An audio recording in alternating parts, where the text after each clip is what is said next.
জাটকা রক্ষায় March April ২ মাসের নিষেধাজ্ঞা শেষে শুরু হয়েছে ইলিশ ধরা, কিন্তু ২ মাস পর জেলেদের জালে কাঙ্ক্ষিত ইলিশ না পাওয়ায় খুশি হতে পারেনি ভোলা ও চাঁদপুরের জেলেরা।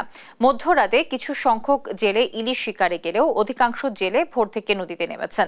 সারাদিন জাল বেয়ে কাঙ্ক্ষিত পরিমাণ মাছ পাননি তারা। এতে আরও দূরতে নেই জমজমাট কেনাবেচা।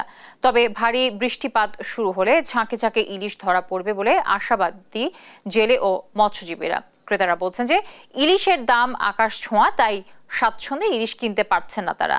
আর বিক্রেতারা বলছেন চাহিদা অনুযায়ী ইলিশ ঘাটে না আসায় দাম চড়া।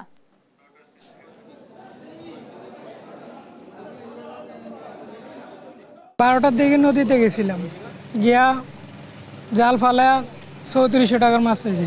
আমরা যে পরিমাণে অভিযোগের পরে মাছ পাওয়ার কথা সেই পরিমাণে মাছ পাচ্ছি না, আমাদের কষ্ট হয়ে গেছে। আগে তো তারপর 2500 টাকা 2200 টাকা কেজি কিনতে পারছি, আর এখন 3000 টাকা 3200 টাকা কেজি এখানে ঘাটের মধ্যেই দাম।